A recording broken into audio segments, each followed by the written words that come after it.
अकेले रहो और कम बोलो, क्योंकि तुम्हारी खामोशी में वो ताकत है जो शोर मचाने वाले हजारों शब्दों में भी नहीं है। जब कोई तुम्हारी कद्र करना छोड़ दे, जब तुम्हें लगने लगे कि तुम्हारे होने या न होने से किसी को कोई फर्क नहीं पड़ता, तो समझ लेना कि अब समय आ गया है खुद को बदलने का। ऐसा बदलो कि वो तत्तप जाए तुम्हें पहले जैसा देखने के लिए, वो तरस जाए तुम्हारी एक झलक पाने के लिए, और पछताए उस अनमोल इंसान को खोने के लिए जो कभी सिर्फ उसका था। कितना दर्द होता है ना जब आप किसी को अपना सब कुछ मान लेते हैं और वही इंसान आपको रद्दी के भाव छोड़ देता है। आप रोते हैं, गिगिहाते हैं, मैसेज पर मैसेज करते हैं, कॉल करते हैं कि बस एक बार बात कर लो, मेरी गलती तो बता दो। लेकिन सामने वाला आपके आंसुओं का तमाशा देखता है।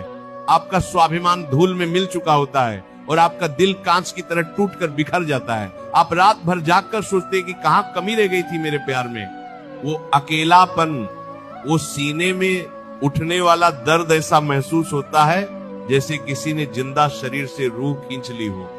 आप हर पल उसकी याद में घुटते हैं, जबकि वो इंसान किसी और के साथ मुस्कुरा रहा होता है। लेकिन आज ये सच जान लो, कोई तुम्हारी कद्र क्यों नहीं करता? क्योंकि तुमने उन्हें अपनी कद्र करने का मौका ही नहीं दिया। तुमने अपनी खुशियों की चाबी उनके हाथ में थमा दी। तुमने अपनी दुनिया उनके चारों ओर इतनी छोटी कर ली कि उन्हें लगने लगा कि तुम तो कहीं जाओगे ही नहीं।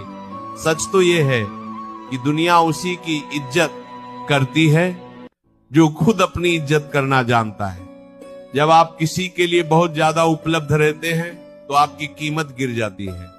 जब आप बिना मांगे सलाह देते हैं और अपनी भावनाओं को सरेआम लुटाते हैं तो लोग आपको बोझ समझने लगते हैं। श्री कृष्ण कहते हैं कि अति सर्वत्र वर्जयेत, किसी भी चीज की अति विनाश का कारण बनती है, चाहे वो प्रेम हो या किसी के प्रति आपका समर्पण।